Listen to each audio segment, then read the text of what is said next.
Hey everyone, Rob from Southgate Media Group here. Before we get started with this podcast, we have a quick message. If this is your first time checking out the show, we love that you found us and we really hope you enjoy it. What we have to say is for the subscribers. If you enjoy our shows, would you please donate to help keep these going?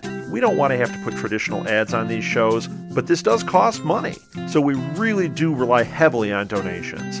To make a donation to the show, please go to our website, www.southgatemediagroup.com. Go to the page for the show, and in the upper right-hand corner is a donate button. It takes you right to PayPal, and you can donate whatever amount you want. Thanks a lot for listening, everybody. And now, on with the show.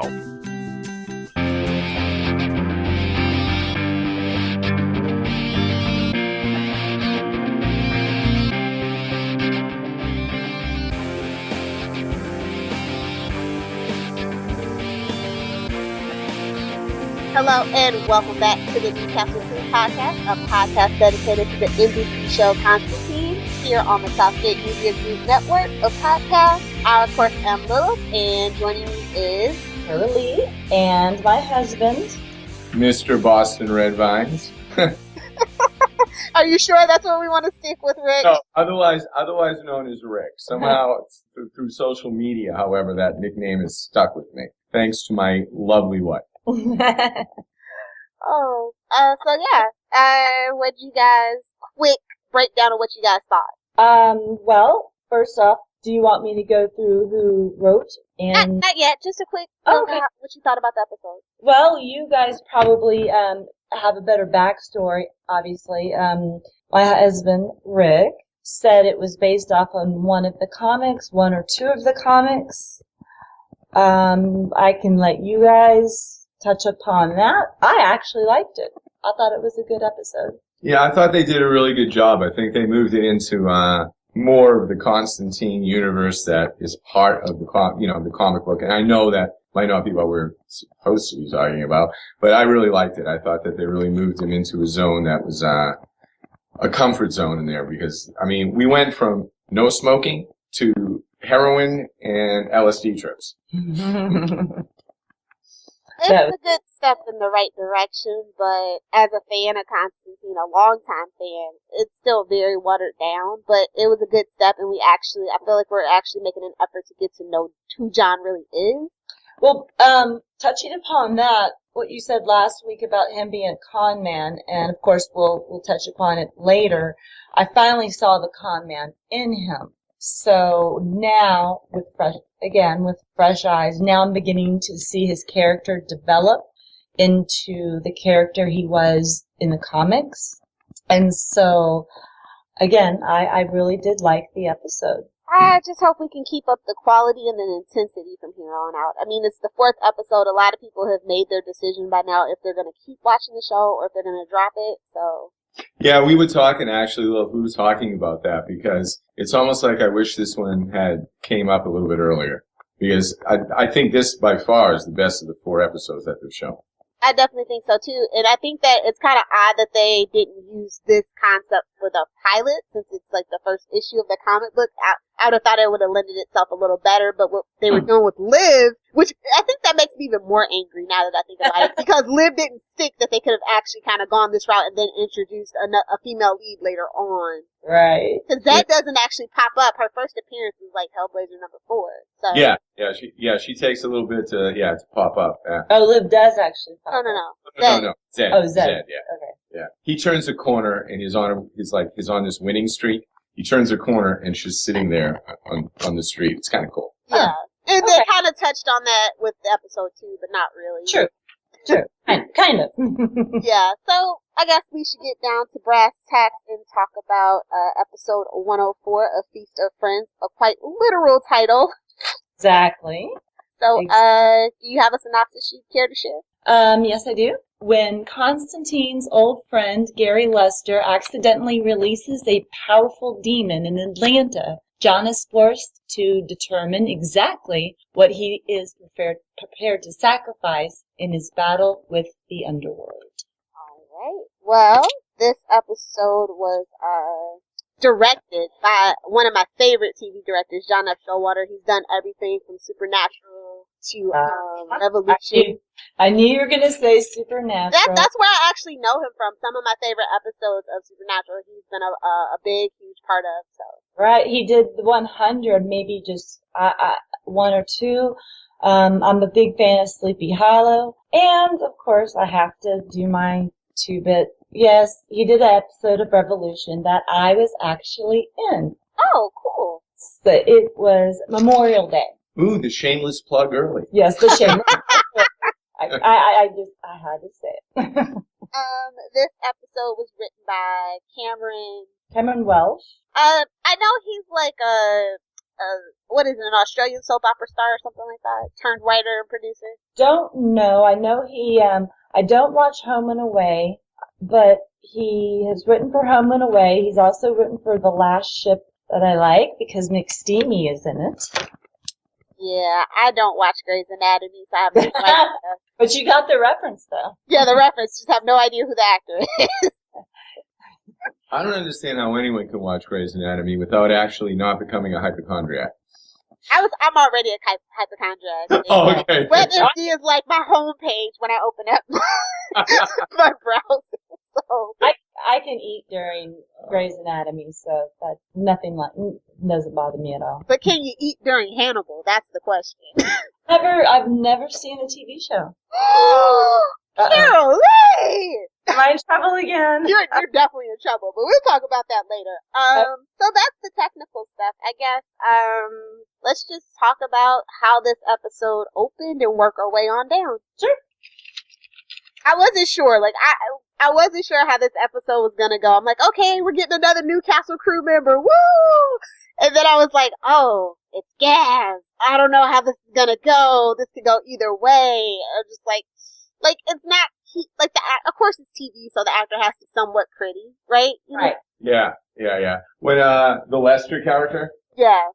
Who is the actor? I thought he actually did a pretty good job with that. Oh, he did a good job, but just like the looks flash from because Matt Ryan looks so much like freaking John Constantine that I just have all these high expectations for like casting. Right. I think I'll probably slaughter his name, but it's Joni. Oh, Joni O'Neill. Okay, O'Neill. Yeah. Yeah, it's great. I love when he was walking through the airport at the very beginning because, I mean, I'm sorry, you're looking at him and going, you know what? Even if everything seems correct, something's wrong with this guy. He's sweaty.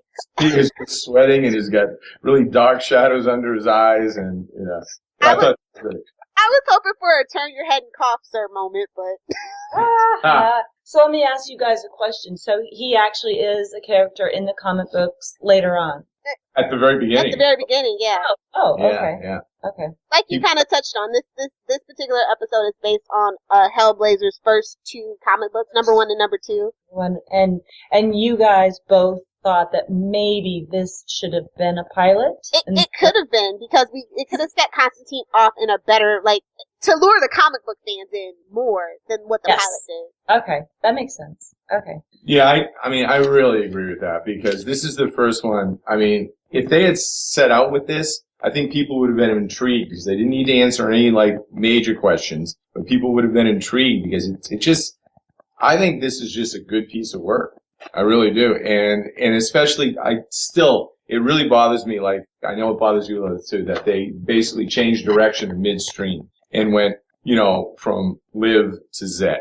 That, I think, has really hurt them. Yeah, especially since they're very interchangeable at this point. Zed still comes across as a confused ingenue as much as Liv did. So it's but like I said in the last podcast, I kind of get the balance of it all, where it's okay, we have 2 original characters in an ensemble cast of 4. Maybe, just get the one, which is Manny, and push come to shove, yeah, keeping Harold Perennial around, that's a good call. Yes.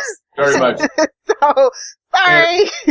And I love the fact that they basically, anytime there's a stop action moment, he's going to be there. I mean, it's Manny when he stops time. I love that because it's just okay, now we're going to have an aside. We're going to have Constantine and Manny speaking. I think that's great. Yeah, definitely. But I noticed a lot of my Atlanta friends saying how they really this episode. Had a lot of Atlanta landmarks, and from the airport you see all the signs and stuff, because the show is based in Atlanta. That's its home base, and it has, because they're at that mill house, it hasn't really felt like Atlanta. So I noticed a lot of Atlanta people saying that was a good step in the right direction on that front too. Oh, that's cool. I didn't really know. I really like the home base concept actually too. That they, I think you said this earlier that in one of the other podcasts that they kept that as their, because there's so many artifacts and so on and so forth down there in that set. They actually do mention Atlanta in almost every episode so far. Of course, like you said, there's only been 4, but they do seem to reference Atlanta a lot. Yeah. I don't know what that means, but, I mean, I know it's filmed there. Yeah, I think it's just a little wink and a nudge. Because, I mean, not too many shows tape down in Atlanta, so. I think they're getting better. I'm not sure what they're doing now, but I have heard that they're doing about 3 or 4 more pilots in Atlanta. So Atlanta's going to become the next hot spot. Well, that's good. It needs a boost to their economy. But, man, it's just like, when I realized what storyline we were doing, and I'm just like, oh man, this is gonna be good. And it was good. Not as good as the comic book because we have all these restrictions for, graphic and intense stuff. It's not like it's on FX or something, so. Right. Mm-hmm. That's true. Also, he didn't quite, in the comic book, he really seriously cons Lester. Yeah, he got his hands dirty. They're still really trying to keep Constantine as clean as possible. And I think that's a disservice to the character. Yeah, I kind of think so as well because, I mean, in the comic book, they actually strap him into an electric chair. So wow. It's like, yeah. So, I mean, Lester's not actually going there willingly in the comic book. And well, again, yeah. But, and then, of course, in the comic book, Papa Midnight was there. Papa Midnight instead of Nomo, right? And well, he's actually, I think, yeah. Is Nomo a part of the comic book at all? I don't know. I think Nomo was a stand-in for Dr. Myth, which is why they use the substance called Myth. Okay, gotcha. Ah, that'll work. Okay, I gotcha. That'll definitely work. But no, I really enjoyed the ending and the theater scene, and I also enjoyed. I mean, I know that they're like sort of softballing it a little bit, but I really like the fact that Lester was there and he realizes this is a sense of atonement for him, and it kind of worked out well. Although, again, in the actual comic book, he didn't want to be there at all. Yeah. And like Carol Lee was talking about how she was getting his sense of a con man, but really in the first couple of issues of Hellblazer, especially in regards to the Newcastle crew, it's more like a cult, and John is just that charismatic cult leader kind of thing, which I think they tried to touch on in this episode, but they just wanted to make Lester this pathetic martyr instead. Right. Yeah, that's true. I mean, Lester really looked up to him, and he goes, if I had a chance to do anything with John Constantine, I'm not going to turn it down. Yeah. So to me, that sounds like he was really important, and people around Lester was like, oh, heck yes, we'll go too. Yeah, I like that they kind of brought it up, but like again, they're watering it down, and like you just can't water Constantine down because he's such a complex character. It's very interesting, especially in a post-Breaking Bad TV landscape. I don't know why more. Yeah, I know it's on NBC, but still, they you know what I'm saying? Like they could do with a little bit more of that gray moral ambiguity. Yeah, and I'm surprised with some, like we've been touching upon on each podcast, that there are scenes on regular network TV shows that are more gory, just sexy. I don't know. It's just, we keep talking about Constantine being watered down. Maybe NBC will get complaints, and whether they read, I've always believed that interns actually do read comments from us, and they change up a few things. I don't think the problem is with NBC. I'm just going to be really blunt. I think the problem lies squarely with David S. Goyer. I was having a conversation on Channel 52 this past weekend, and I just realized that this is not David S. Goyer's aesthetic to be working in. Like he's more of the Superman, Batman kind of person. You know what I mean? And he's also more better suited in a team kind of environment, not when he's just the boss and running solo and everything lies on his shoulders. He works better in a team environment. And so I don't feel like Constantine's his aesthetic. Like dark and creepy is not his thing, and it shows. Oh. Huh. Yeah, I think that's a little bit true. It's like, I don't know. I always picture Constantine walking down very dark city streets, dark alleys, and going to places and clubs where there are very shady characters, and walking a line between good and evil that he really did not himself wish to do. But nonetheless, he's stuck here. Almost like an existential type of like, good Lord, this is what it is, but I will try and do my best. He doesn't want to do evil, but sometimes he has to. Or he doesn't want to do anything immoral, but sometimes he has to in order to see what he thinks is the greater picture. And it gives you a shady moral line, which I really is attractive about the character. I agree, definitely. I'm surprised because I'm looking him up on IMDb right now, and he has written for the Da Vinci Demons, Flash Forward. I like that show. It's too bad it was canceled. Blade. There you go, Blade. Blade's a really good show. Movie. Well, it was a TV series as well. Yeah, but this is the thing. Like, okay, David S. Goyer is the head. Is an executive. He's like the showrunner with what's face. I forget this particular one. Who else is the thing? But like, he's the guy, and so you create a writer's room. But it's only 13 episodes, so it's just like, it's rough. It's one of those shows where either you're only gonna have a few writers, and you keep it tight and cohesive, or you just get who you can get and let everything kind of run wild. Daniel Cerrone. Yeah, I think one of the things with Constantine is that when you look at, like, if you're writing about Batman and Superman, you're writing about this comic book myth, and they're there and they're gigantic. But Constantine's a characterization. It's a character line. I mean, it's all about Constantine really himself and the things that he gets into. So it's a different type of writing. It's a characterization as opposed to an overall narrative that already has a gigantic myth behind it. Because while Constantine did have like 300 comic books out there, it still started in Swamp Thing, and yeah, exactly. And it went to Vertigo, so DC dumped it off to one of their like sublets. So No Man's Land. Yep, exactly. So hey, y'all are talking comic books. Right. I'm gonna be. Carolee's eyes are glazing over. actually, she just hit me, but that's okay. But no, I totally get you, and I think that that's why the first 3 episodes didn't ring true for me. But this was the episode where we our eyes are open about content, and that's the best thing this episode did. That's what Rick told me, and I'm glad. So maybe when the next episode airs, we'll get a lot more comic book fans watching the show. I don't know. It depends on how they took, like I said, because they took such this liberal interpretation and keep trying to make Constantine a white hat when at best he's a gray hat. I don't know. Yeah, at very best, the gray hat. Okay. You guys, again, wow. You have fresh eyes, and I love that. You but you've liked every episode, so I don't know about you, Carol. Hey. She's just a happy-go-lucky person. I'm just so critical, especially since it's based on one of my favorite kind of comic book characters. I'm just always kind of critical, but I do like to praise when they do something good. And let's just take more stories from comic books.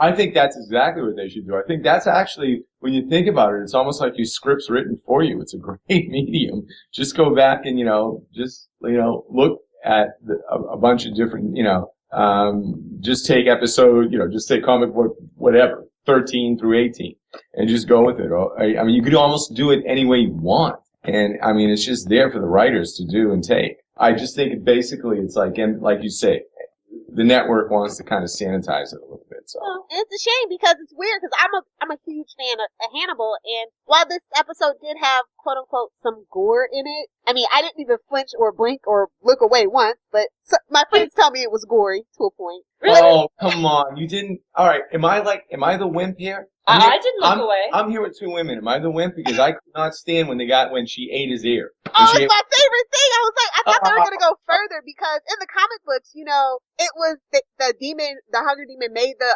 person eat what they loved the most. Like, you had that priest eating the crucifix and that guy eating the diamonds and the bodybuilder actually eating himself. It was just like, they kind of took that out and made it generic. And that was kind of the thing that disappointed me. Yeah. Wow. Yeah. Because I know there were 2 people that got their body parts who were eaten.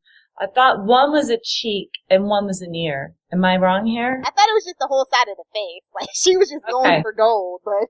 Okay, all right. Let's just, she's all right. I bailed on the ear. Maybe she kept digging. Oh gosh, she didn't watch Fringe as much as I did. And Caroline was over there eating popcorn. So I don't know. But like, it could have been more gory, and I think by the making it just a generic Hunger Demon instead of what was in the comic book was like messed up. But it's a step in the right direction. Like, Constantine is meant to be dark and creepy and gory at times. And they're getting it. If they just tone down the lights a little bit more and give us some more shadows, we'll be really, really well on our way. I know. We should just ask, what is it? Salem and Sleepy Hollow, up your lights and let's down these lights for Constantine. Really, because I can't ever see what they're doing in either one of those shows. And I like both shows. So, and I do like this one, and I did think it was better. Yeah. I like the very beginning. Of course, I did not know who Gary Lester was. He was looking bad. I know something was wrong. And we know he's going to get caught. The security guard or TSA, they're going to interrogate him, and the whole bottle. You know something bad's in that bottle. Gosh, you know something bad. Little did we know it was going to be all those beetles. At least it wasn't cockroaches. That I would have run out of the room if it was cockroaches. Yeah. And I don't know why they changed it. I do know why because in the comic book it was flies, but flies look really terrible. No matter, like, I know we've come great leaps and bounds in CGI, but CGI flies just look awful. And so I think that's pretty much, and beetles are bigger. What they use was bigger. That's true. And very reminiscent of cockroaches, so. Yeah. A little bit. When they came up out of the drain when the woman was in the bathroom. Yep. I wasn't happy with that at all. I was like, run! I'm sorry. That just reminded me of this apartment I used to live in Boston. Oh no! It wasn't good, and I was going, oh, good God, there's not a spray can in the world that's going to kill those. Why didn't she run? You know what's funny is that scene is very reminiscent of a Supernatural. Really? Yeah, and I just kept thinking, but again, it was with flies, and so I was just like, why am I having flashbacks here? I don't know if this is a good thing or a bad thing, but I did like that cause it's a gross out factor. People don't like creepy stuff, even if it's just on. Yes. That's right. So. But at least it's on late. It's on what? 9 o'clock Central, 10 your time. Yeah, 10 my time. Okay. I'm sorry, and I'm going to flash back to the beginning when the security guard or whoever it was at the airport, when he started to go on his food binge, and he finally put his hand in the boiling oil and took out the French fries. Yep. I'm thinking, that was kind of funky, but I'm also thinking I've kind of known people who would probably do that. But anyway. Usually it's tailgating, but I mean, but. Alrighty, now he's talking about my tailgaters. There you go. No, that was intense, and it was great because Carolee was going, what's going on? I'm going, no, it's going to be devoured from the inside, and is trying to put as much food as he can. Yeah, it took me a while to, again, not knowing the comics, it took me a while to understand what the demon was actually doing. Yeah. So I'm assuming people who have not read the comics were doing the same thing I was doing. What the heck is this man doing? He's going all crazy, eating all this food. Why? What is this demon? And we find out it's a hunger demon. Yeah, it took a while to get to the point of this episode, though. Well, and then I thought, okay, is the demon hungry for food, or is the demon hungry for the human? And it took me a while to find that out, to figure that out as well. Yeah. Of course, Zed has another beautiful vision. And this time to boot, we get, like you were talking about, Manny comes in and stops time. Yes. Pennies from heaven. Pennies from heaven. I still don't get that. That's the only thing that I was just like, what? You don't know pennies from heaven? No, I do, but... Oh, okay. I was just like, that wasn't as, visually fulfilling as I would have liked. Okay. Compared to all their other visions. Right, that's true. It also seemed a little arbitrary. Yeah. Pennies from heaven. Pennies from heaven. Oh, and then we've spoken about dabble. I dabble in darkness, or he wants to change his card. He actually asked Zed, have you ever dabbled before? Meaning she's like, what? And he was talking about drugs, obviously. I'm like, he's using dabbled again. I think that's a quintessential British word. Yeah. Yeah. It is, because really, honestly, I don't think I can ever remember myself actually using dabbled in a conversation. Excuse me, so do you dabble? No, I don't. He does a very good accent. Another thing that kind of just annoys me, it's like, I want to get to the bottom of Chaz. Why wasn't he there? He's like working on the taxi. Like, that's the weakest excuse ever. Right? Yeah, that's the thing too with Chaz. I mean, they put together a promising. Well, it's like they promised a storyline that is in some way immortal. I mean, he survived.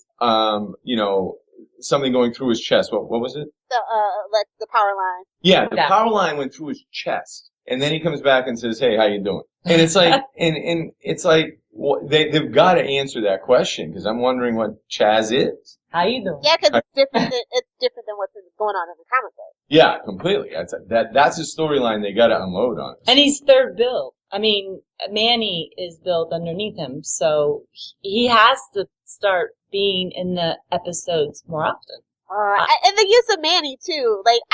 I get it, I guess, kind of, sort of, in a way. Like, Manny's just like, basically, he's Constantine's Jiminy Cricket almost. He's like, are you sure you want to do that? Don't want to put another spot on your soul, do you? Are you sure you can handle this? Like, that's what he pops up for. I just want so much more for the character of Manny. But I mean, I guess it's a time and a place. Actually, can I jump forward on this one? I have a theory about Manny. Okay. I'm thinking that if you're writing this out and they introduce Manny, and Manny's supposed to be, again, Constantine walks that fine line between good and evil. And so does Manny in a way. I'm thinking that if you wanted to write this, well, that maybe he begins to trust Manny, but Manny is actually in cahoots with McGraw. Ooh. Yeah. That would be the plot twist in all plot twists right there. I think, that's where I'm going, but then I don't know. Again, and that's I'm total going speculation. McGraw. His the chief demon. Chief demon. Yeah, his CEO. He's my boss. He's the CEO. Chief evil operator. I actually call my boss McGraw now. Oh no! Yeah. I worry for you kids. Yeah. So we get so like he breaks into the mill house, right? And I love Constantine. Heaven help whatever broke in here. Oh, exactly. And then Lester was in a zero gravity drop. Wow. Oh, that was just funny. I mean, of all the things, like, I was expecting much worse than just that. That was, I liked it, but it was more humor. Okay, yeah, so he breaks into the place. Yes. How did they undetain him, though, at the airport? Like, that was a stretch. In post 9/11 America, I don't see that happening unless he spelled himself away or something. How did he get himself undetained? From the airport, because that was a suspicious package. They pulled him in. Right, so the guard just runs out of the interrogation room, but that doesn't mean that Lester's going to run out of the room with him. I have a theory. I guess we have to believe that. Well, I think it's because they're all after the guard. Because the guard's going crazy, eating everything in sight. Everything's in panic. The TSA, they're trying to calm the people down. The cops are trying to get this security guard or whomever he was. I think he just slipped out. And I could see that. I mean, a person just grabbing a little girl's ice cream? Like, what's up with that? I'm like, hey. One of the worst parts about that, though, is just when, he gets caught in the gravity trap when Constantine finally sees him, right? He obviously, we don't really see him escape from the airport, but he does. But he's sitting there and Lester's going, yeah, I kind of did this thing and I really feel bad about this, but I can totally relate to that where you're going, yeah, I really kind of, this is going to be really bad. I'm sorry. Wait till I tell you. And yeah. I remember sitting there going, reminded me when I was in Catholic school. So anyways, but that's a whole different thing. But anyways, no, but it was funny because I kind of liked the fact that, and one of the things that I actually liked, and they tried to do it. They didn't do it again as well as a comic book, and I'm sorry to keep bringing that up, but that's okay. That's what this is about. Okay. Comics versus non-comics. They did present Lester as being someone who was hopeless. Who was maybe trying to do the right thing, but never thought anything through because he was always. Was he always an addict? No, the understanding is that he became an addict after Newcastle. Okay. Well, a complete and utter degenerate addict. After Newcastle, yeah. Mm-hmm. Okay, that's what I want to know about that. So about him being, where was he? He was in Sudan? Yeah. And yeah. Sudan. Okay. He was in Sudan, so he sees this man with these carvings, and I wasn't really understanding what the carvings, obviously I found out later, it keeps the demon inside of the man. The man is basically a sacrifice, but it wasn't until, I don't know if I should skip ahead. Well, okay, it wasn't until the end of the movie. This is my interpretation of it, and y'all's probably completely different. That he was a sacrifice, but as soon he was sacrificed, that's when Lester grabbed him and put the demon in the bottle. Yeah, he exercises the demon. That's why it was He easy recognized for the him. marks. It was easy for him because it had just been done. Am I right? Yeah, well, it wasn't necessarily easy for him, but he managed to do it. That's kind of like one of the things I think what you're saying is that's what like Constantine's looking at him and he calls him a tosser. And it's like, what it's saying is that this guy's a screw up, but he does know certain things. He does know some incantations and everything else. And so what happened was he looked at this guy, and again, in Lester's concept of atonement, because he's always wanted to atone from the point when he fled in Newcastle and went upstairs underneath the bed.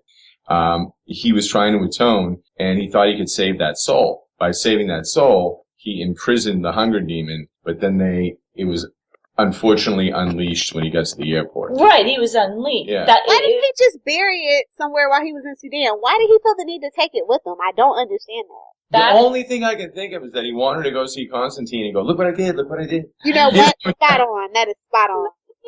You know, I think that would be it. Look, I did something right. Okay, I want someone to acknowledge that I did this well. So I suppose I have this question. Why was he able to contain the demon in a bottle and Constantine not? It wasn't a bottle either, though. It was like some special little thing he had, where Constantine was just the Solomon seal in a different containment spell, and imprisoned in a body because that's what that was what the demon wanted, to eat a person from the inside out, soul and all. And a bottle just doesn't have a soul. Yeah. And I hope not.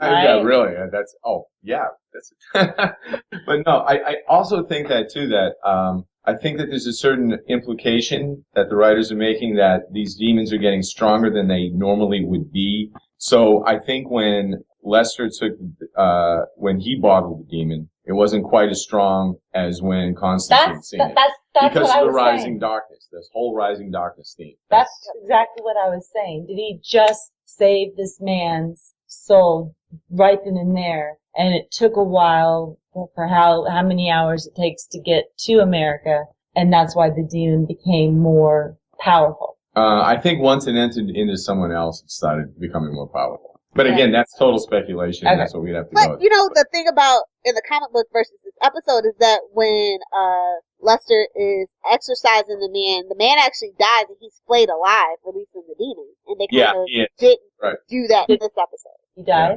Yeah. And then you're right. Also, look, it's flies, and flies inhabit the priest at a certain point, you know, which I think is justification for my book. Yeah, I did like Zed and Gary, like we got that whole interaction between them, and we saw a little bit of jealous Constantine. Oh yeah, you two touched, but you didn't touch, right? That's like we were talking about that. So when she first touches him, and then Constantine comes back and he says, "So you basically experienced all of his withdrawals and his lows, but you didn't really get the high." Not a fair trade at all. But but it seems the second time when she passes out, oh, she was totally high. She completely experiences the high, because when she's on the couch and Constantine comes back, the actress, what's her name? Angelica. Yeah, she was great. She was like just sitting in the corner of that couch, and she looked like, you know, she had absolutely, you know, she was high. I mean, not that I would know anything about that, but but I'm saying no. So I'm assuming she actually was high after having touched Lester. Both times. Is that? I don't think it was both times. Or did I misread that? I did not think it was both times. I thought she experienced the withdrawal the first time, and then when he grabs her, he gives her all of it. The high, the withdrawal. Oh, okay. So when she grabs him, she gets all the lows and the withdrawals, but when he grabbed her, that's when she get high. That's my theory. Okay. Lilith, you? I concur, Doctor. Yeah, I don't know. Zed, like, she feels a little aimless. I mean, it feels like she didn't have much to do in this episode, which I'm fine with because I feel like I need to be able to connect with Constantine because he's the title character of the show. Everything else is just supposed to be icing on the cake. Right. But they do need to get a move on some of these other characters. Exactly. Yeah, the only one that I just really want to know what's up with Chaz, but I think both you and Carolee had mentioned this before. Don't want to make it about a romance between Constantine and Zed. No. Exactly. Do not want to go that direction. It usually ruins TV shows. Well, a supernatural procedural, which is basically what this is, it would definitely ruin it. Like, I want Zed to be her own person in and outside of Constantine. Like, I just hate when they shuffle off characters into these romantic pairings and feel like, okay, job well done. Like, no! Job well done. See, now, that's another plot twist that they can do. Maybe Manny shows up and starts talking to Zed. And then I feel like Manny has a thing for John Constantine, but maybe that's just me. Ha! Maybe that's just me and my slash fic. I don't know. Oh, God. No, he seems really obsessed with what Constantine's doing, but it doesn't really seem sanctioned by heaven, so it's just like, dude, what's going on here? Yeah, he does seem a little bit like out there, like he's a little bit of a rogue angel. Oh, you guys are killing me. I'm pretty sure I'm not the only one who sees it. I'm just throwing that out there. I'm an instigator. But no, I want more of Manny because, like, I just don't have a handle on him. There's not much of him. Yeah. Not much of him at all, really. See, but it's just the way they're doing it, and I know I mentioned this earlier, but it's a great plot device. It's almost like the Greek tragedies. You always had the chorus. It's like Manny can be the chorus because he stops the action at any given moment, so you know he's going to show up. And then he gets to comment upon what's going on. He gets to advance the plot and do all these other things. So, I mean, they can do everything with that character. He's actually a great invention. Yeah. Mm-hmm. I think he does the angel side of Constantine a lot of justice too. I still I don't understand why they had to make it an original character, but I'm just glad that they gave Harold Greenhill something to about. Exactly. And he does feel otherworldly to me. Mm-hmm. It's the best role he has ever done. I don't know. I loved his stint on Oz. I loved it. Like, nothing tops that for me personally. I like. Oz got way dark for me at the very end. So I should say I was like 8. I don't know. I think I was like 9 or 10 when I was watching Oz. Like, oh my god, I'm so glad my mom's dead, so she can't kill me now. Oh my goodness. Oh, goodness. Oh. No, I watched. How many seasons was it on? Like 5 or 6, I think. Okay, I watched the first 3, I believe, and I said I can't do this anymore. This is just way too dark for me. So now I understand why you like the dark.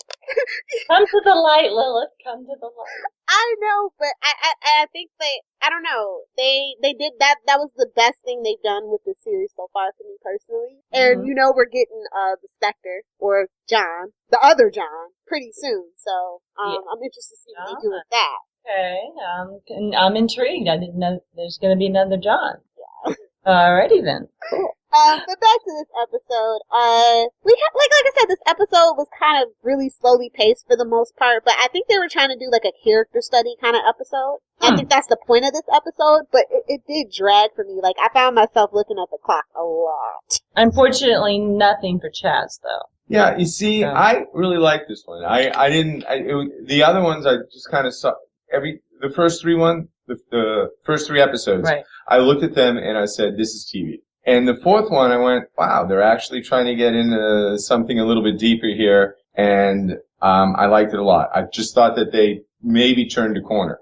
But like we all said earlier, it might be too late. I don't know. But We I got think good they did. background on Well, our ratings were as high as they've ever, well, not ever been, but I think we got a 0.8 with about 3,440,000 people watching. You know, we've been in the 1.0 to the 0.8 range, and that, I mean, for NBC on a Friday night, that's decent. About 3,440,000. Yeah. That's a pretty good estimate. Well, no, that's the rating. I know. I'm just. Who knows after the +3 and the +7 live PBR stuff. Yes. Although our numbers don't really go up that much on that stuff, so it is what it is pretty much for constant. That's interesting. Considering it's on a Friday, that's very telling, honestly. Right, exactly. Actually, yeah. You know what? Yeah, that is.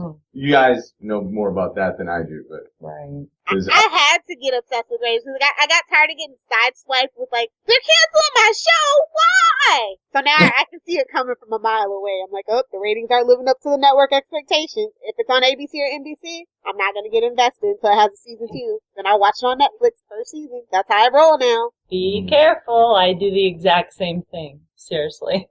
Hey, all right. Let me do a quick interjection here. What do you guys think about the whole tripping scene with Nomo? Oh wow, you went way ahead. Well, no, No, it's okay. Seriously. That's when the episode got interesting. So I'm glad you jumped ahead. I like the quest aspect of it. The visuals are kind of cheesy, but the thought behind it was pretty awesome. And it, even though it was really the part that most felt like the comic book issue to me. Mm-hmm. So I liked it. I liked it a lot.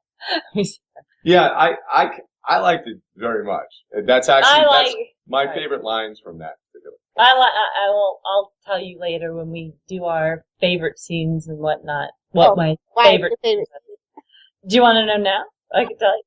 If you want to share. Yeah. I loved them switching eyes. That was so cool. I know so many people get grossed out when it comes to eyes, but I've had everything done to my eyes. Glasses, contacts, LASIK. It didn't bother me at all. I just thought that was, wow. That's going to gross a lot of people out, but it didn't gross me out at all. Yeah, I know. That worries me about you. Anyway. No, I like that history of it. Like, it was weird because of the rising darkness. It has all these ripples. It's not just wherever John Constantine goes, but it's all around the world. I think that was kind of the point of maybe this episode too. That absolutely is true. It's universal. That's good. And I kind of think they made that point, and it was just, I don't know. I just think that they moved everything into the direction of the comic book at that point. I really did. I really liked this episode, obviously. But, mm-hmm. It's the best of the 4 episodes, but you know, if you have listened to the previous episodes, that's pretty much me not saying much. Right. Well, all right. Yeah, you got a point there. But, like I said, I'll keep saying this. They definitely need to draw more inspiration from the comic books because the comic books are epic. They're great. They're well written, well paced, great plot, great character. I mean, I don't know why they don't just, maybe it's restrictions or something, why they can't do it shot for shot or whatever. You know what I was thinking too at a certain point, because when you're reading the comic books, and this is just universal for comic books, but you're in the yellow box or whatever, and it's not the bubble of conversational boxes. And there's like with Constantine, it's always a voiceover almost. Yep. And I'm just wondering if they should utilize that. Well, they have been in these episodes, with the exception of this episode, and it was more to the point of what happened, because usually at the end we have this voiceover that sums up the episode, you know? Well, yeah, you have the voiceover at the end, but I'm just like, I was just wondering if they might want to use it a little bit more. But on the other hand, I've also seen it used so that like it Dexter. actually detracts. Yeah, it actually detracts. Well, yeah. Dexter, the last 2 seasons, they were awful with the voiceovers. We're like, dude, I totally get it. You're literally in front. We get it. You don't have to interrupt. Mm-hmm. And speaking of episodes, it's weird. Everybody's getting a 13 episode run, and Constantine only has 12. Oh, is it only 12? Well, unless the 12th is a 2-hour one. I don't know. That's what I thought we had 13. It says 4 out of 12 on my IMDb. So. Ooh. Well, they're not always right. Oh, they're close. They're pretty close. I'm just kidding. You should edit that comment out so they don't come get it. Again, it could be that the last one is 2 hours long. I doubt it. Well, yeah, because I mean, I could see that if they had started like in September or whatever, and they wanted to run straight through to the holiday season. Right. But I doubt they're gonna let Grimm take a night off, seeing how it's the better performer. So I don't know. Maybe we do have 12 episodes. Well, we have The Saint of Last Resorts and The Saint of Last Resorts Part 2. Then we have our winter hiatus, and then we have 1, 2, 3 episodes after that. Mm. Oh, well. As that goes. Oh well. I mean, I like shows that have shorter episodes because Me too. there's no filler. Me too. No, I really got into it. Gosh, I can't remember the first one who did the 13 episode. Well, for me, it was Buffy. The first season of Buffy was 13 episodes, and I was kind of disappointed that they got a fourth season. Okay. But yeah, for me, that was my first show that had like 13 episodes. I was like, oh my god, it's so tight. It's so tight. Right. No filler. Well, it was a little bit of filler, but it's expected with character building in the first season. There's a little bit of filler, but I do like the tight episodes. And the problem with that is if you do get filler, you're like, well, we don't have much time. Exactly. No fillers. So what happens after he goes to see the Dr. Mist, aka Nomo? They trip, dude. I loved it. It was every bit of it. I loved it. I loved the revelation of why, like, that the boy was a sacrifice and the guy felt bad about it, but it had to be done. Like, kind of like Constantine. It was like kind of foreshadowing, I guess. Yeah, it was. It was kind of completely, because he does the same thing with Lester. Any reason why that particular boy was chosen in the comic books? No. No. Okay. Not that I know of. I'm sorry, Lilith, do you know? I don't think so. No, I don't think so. Okay, just curious. But I tell you what, though, when they're there, let's face it, the greatest line in the entire universe, and I know I'm jumping forward here, is, if we're tripping balls, how do we know to take the nectar? And then the laughter, they're already tripping. It's too late. It's too late. That was just too good for me. I'm going, okay. Oh my goodness. So I like you see where Constantine comes back from that, like you see him totally change and have this like heart to heart with Gary, and I'm just like, okay. And then like go on that little mission to find the knife or whatever, the ritual knife. Right. And the whole time I'm thinking, this doesn't feel right. Why is he being so nice to this kid? Like, I don't know about this. This is it Kusa knife? Yeah. Yeah. Kusa knife. And I agree, and I think that this is where, at least for me, I get my first, is he a con man of sorts? Because I don't remember his friend volunteering for anything like this.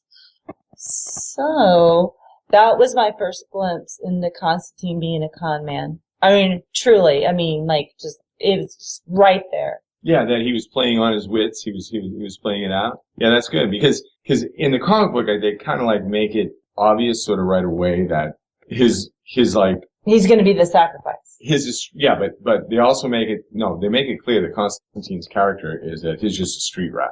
Oh. He's a Newcastle street rat. And so he's just working the angles. And I think that, if you got that impression, having not read the comic book, that my impression was that he was conning this guy, or he was doing it, that to me means the writers did a pretty decent job. Yeah.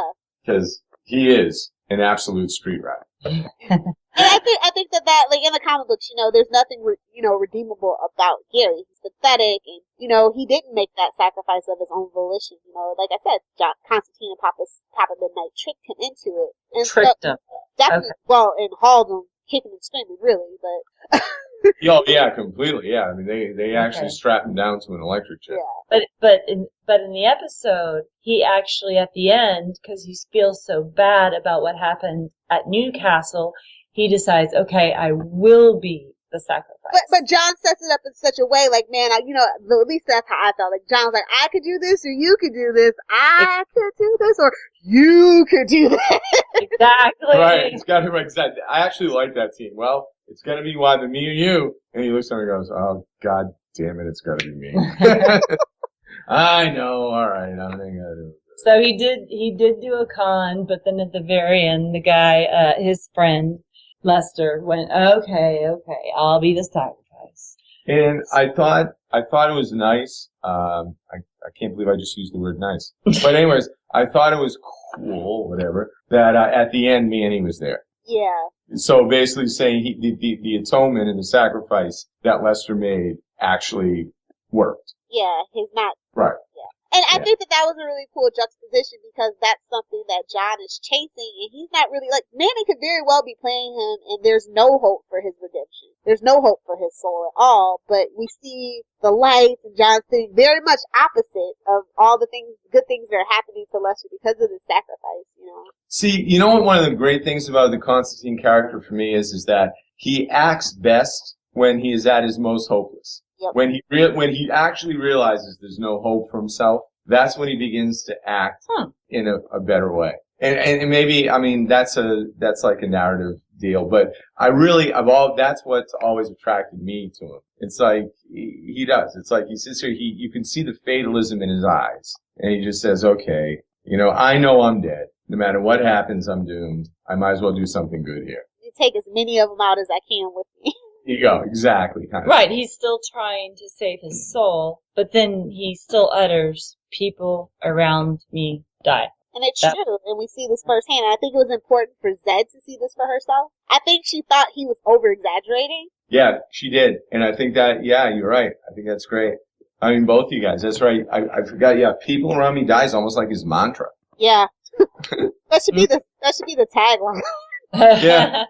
And it's actually kind of, that really, speaks to the very, street nature of the whole thing. And, you're right. I don't think Zed did really believe it. And so she had to believe it. And now she does through this episode. I think this episode just leaked the whole thing. I don't know if she truly does still. I mean, I think she needs more proof. I don't know. Lester's dead. That's just one guy. True. But the thing with Astra was a good reveal for her too. Like that was Constantine at his having the best intentions possible and it going horribly awry, and all the people that he's affected. She wasn't Liv, and she didn't get to see Richie, who basically can't sleep without a mouthful of pills from the PTSD of it all. Mm-hmm. Mm-hmm. I think this is a step, but I mean, I'm wondering why she didn't feel it when she touched John Constantine the first time. Like she got just the surface emotions from him. I think he's just a really dark, deep character, and he just hides his emotions really well. I think it's going to take her a long time to read him. That's what I believe. Well, yeah. This episode was crazy though. Like I said, when we got to the 30-minute marker, that's when everything pretty much, I was like, okay, we're going. Oh my God, I can't believe this. Oh no. I just wish more of the episode had been like that. Like I said, it just dragged for me. But once we got to the point where I was like, okay, yeah, they're not gonna completely sanitize this whole storyline. Awesome. You're right.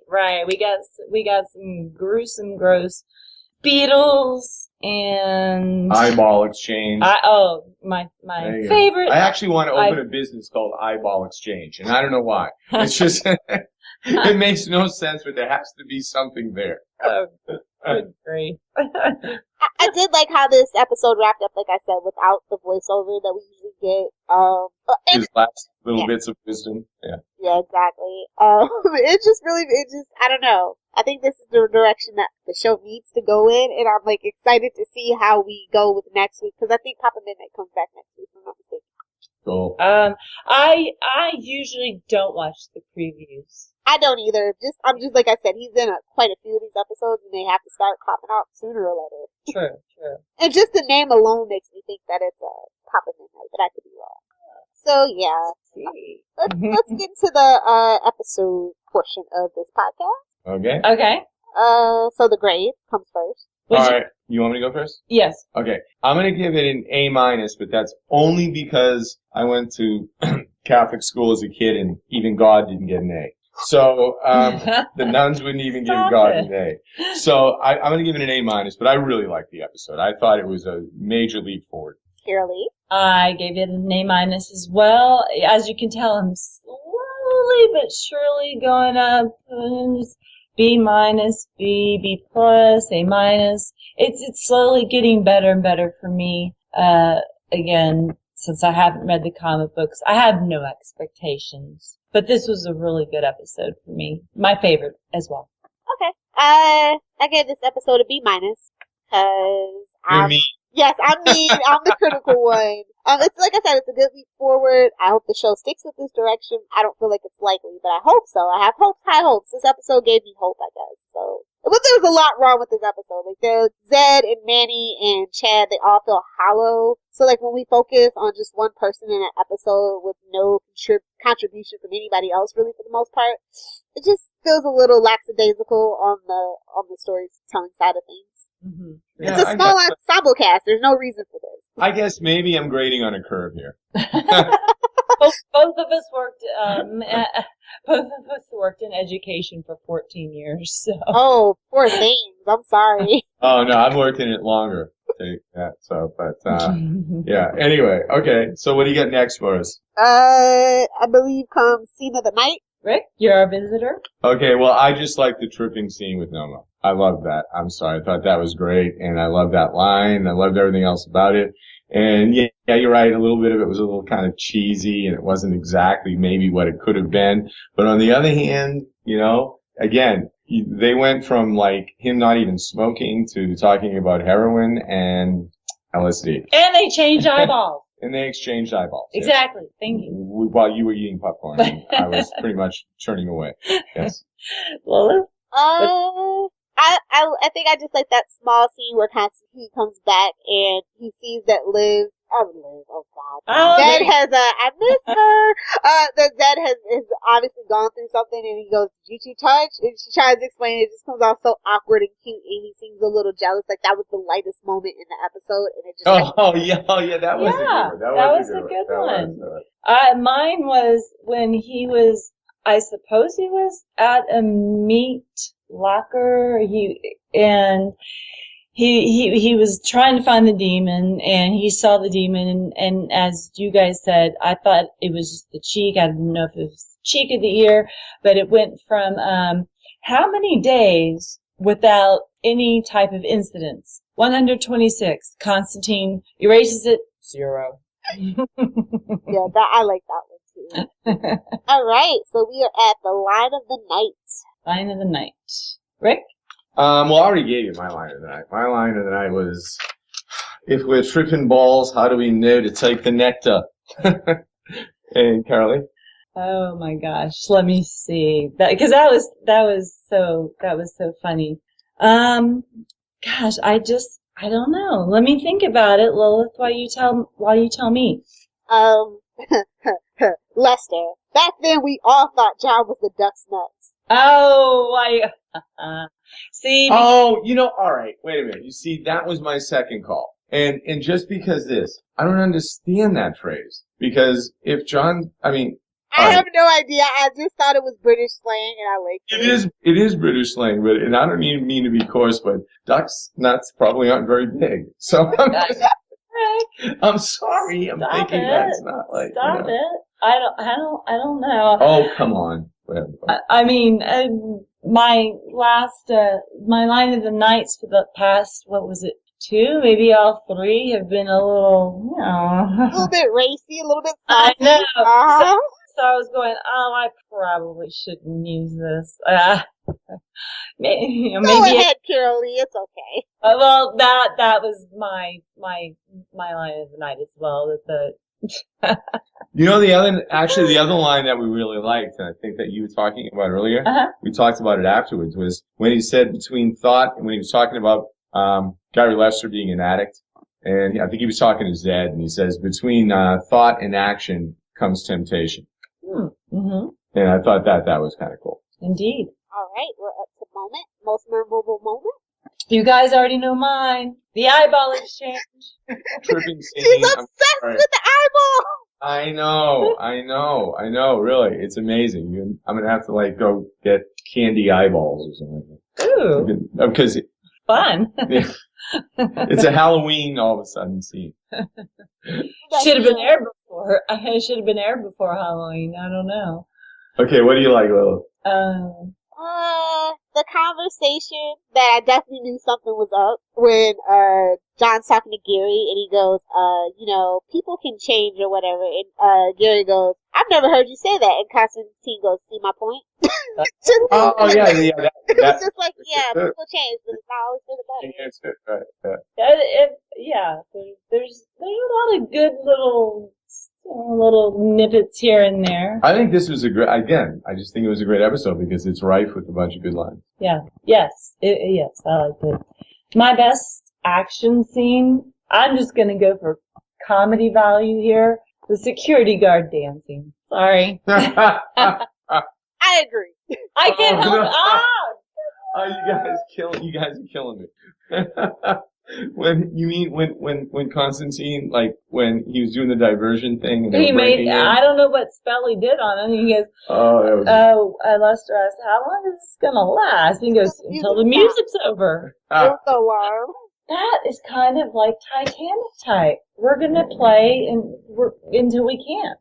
What? Go down with the ship. Oh. Yes, we're going down with the ship. That's why I like it, because that's one of my favorite movies. All right, wait a minute. We're comparing the Titanic going down with people playing classical music to this guy boogieing to an alarm. That's your purely. I was just going to I get the reference. I'm not sure. Okay, my bad. No, it's all right. Do you have anything better? Do you want to go with the face eating? No. No. I didn't like the face. I think for me, it was they actually showed a little bit of the ritual where the guy was shoving was carving in the spell. I was surprised that they showed that. The first one, the Sharon? Yeah. Okay. Oh, all right, gotcha. Okay, what's next? I don't know. What is next? MVP? That character of the night, MVP.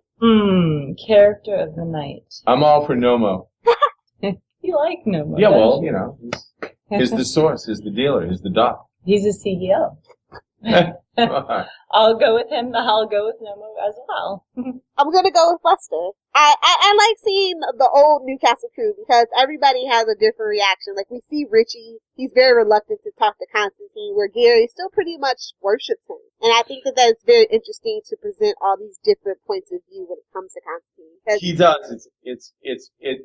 They make a really good point to that about how when he's talking to Zed and Lester basically says, look, why wouldn't you go with John Constantine to do this? And that I think was really powerful because it enhanced Constantine's, I don't know, cachet, but it was I liked it too. I think that was good. Yep. I liked it too. I really did. It was good. It was good.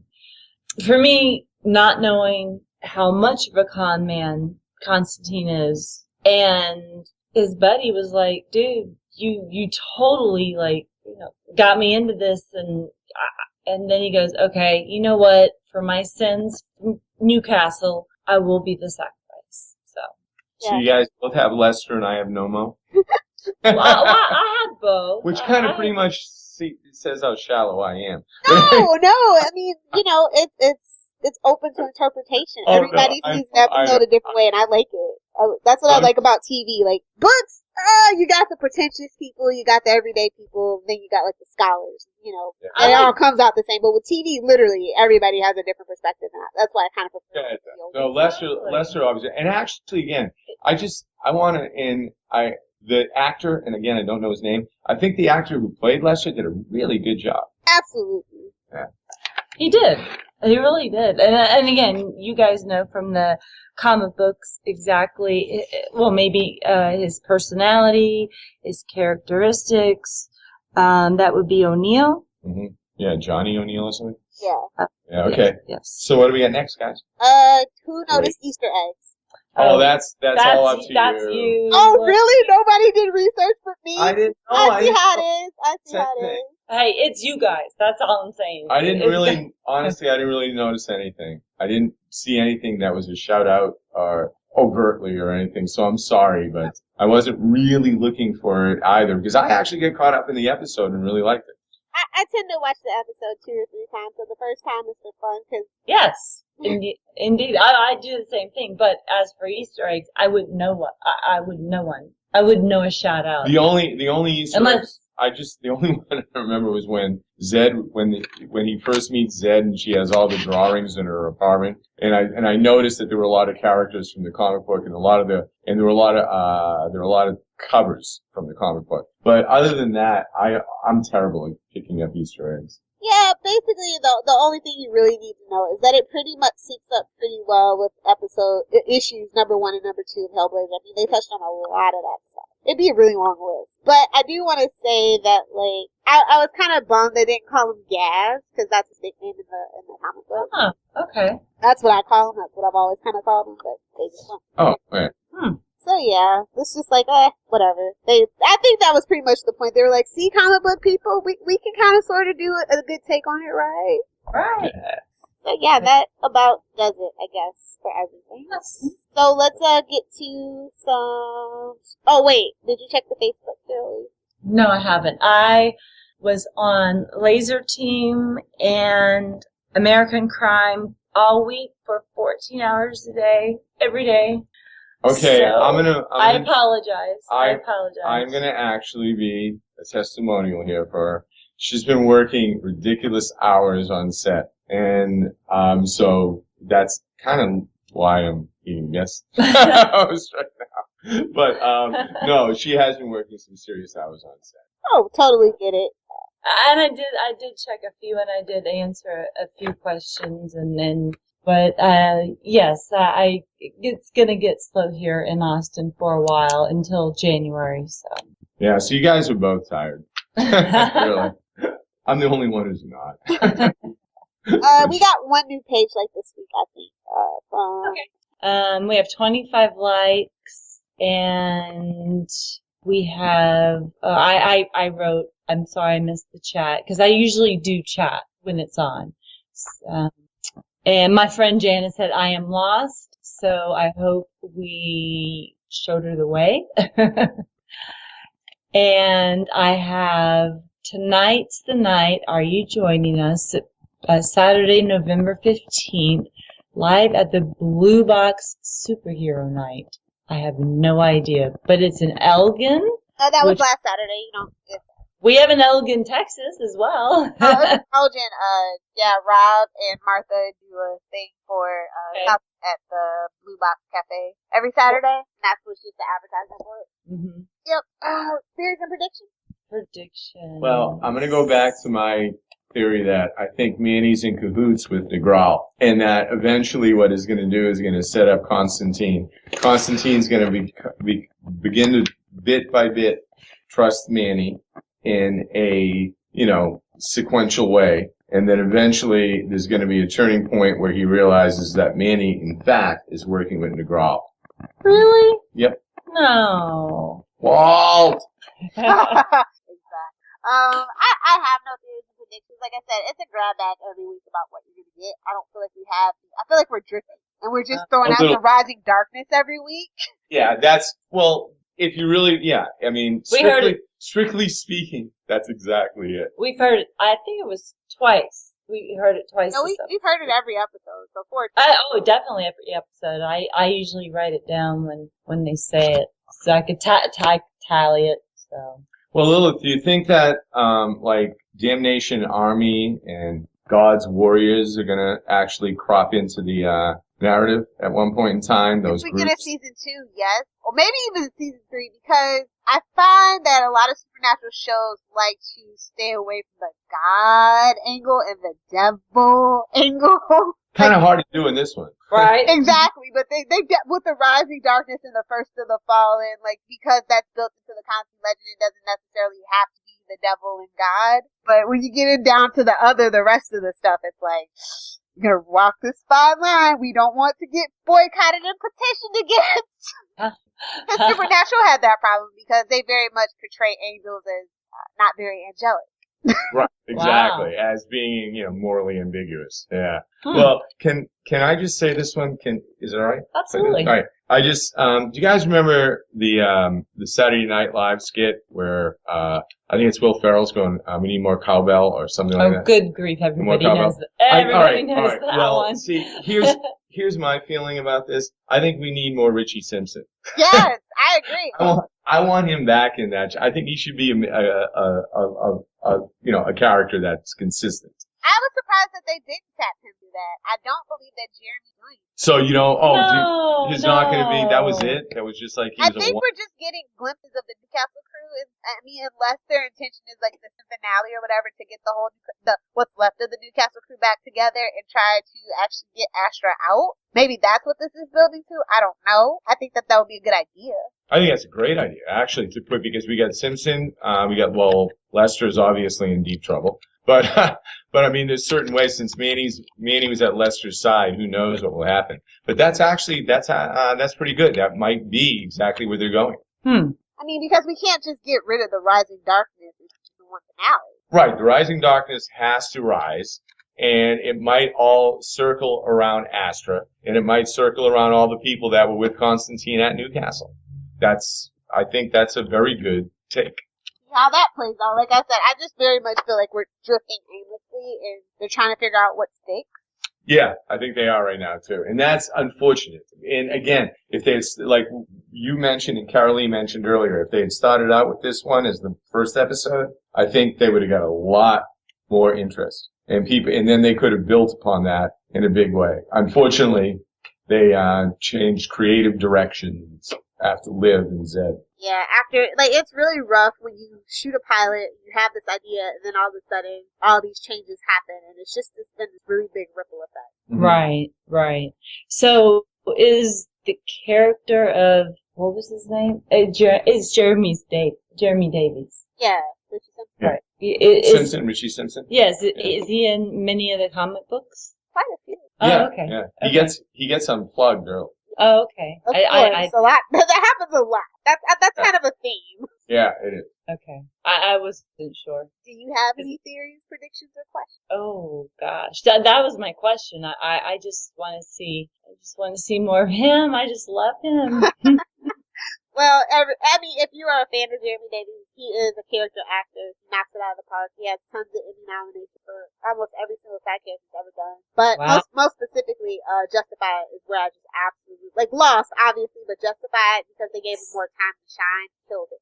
That's my favorite role that he's ever done. Aw, that's cool. Yep. So let's talk about some shameless plugs. I will let you two go first. Oh, shameless plugs. You can find me on Facebook as Carolee.Crawford or on Twitter at Boston Redvines. I really don't have any shameless plugs, but I would like to say that I deeply enjoyed the New England Patriots kicking the Indianapolis Colts ass the other night. Can you say ass? Oh, I guess I Jack, stay put. Okay. Okay. You can edit that entirely out. I watched that game too. I almost went to that game, but I didn't get to Indianapolis soon enough on the train, so I just went straight home. Oh, you had a chance to go. So cool. Yeah. No. So anyway, I guess my shameless plugs are the normal. At Love Hellfire, you guys know my blog, loveloves.blogspot.com. Remember, love spelled L-U-S. And please be sure to rate, review, and subscribe to us over on iTunes if you get a chance. Greatly appreciate it. It helps us move up the chart and help other fans find us. As well as be sure to go over to Facebook and look up the Newcastle Crew podcast. We should pop right up for you. Click the like button. And I'm going to be staying more on top of the weekly synopsis and cast photos and stuff. So you definitely want to start following him. That would be awesome, and I will be on the Twitter side of it. So you can find Lilith more on Facebook. You can find myself, Carolee, more on Twitter. And we would love any theories, any questions. Just write us. Give us something. Yeah. I hope you guys have enjoyed this conversation of episode 104 of Feast for Friends. Until next week, this is Carolee and Lilith. Signing off, but remember, if you're tripping balls next week, drink the nectar and then join us.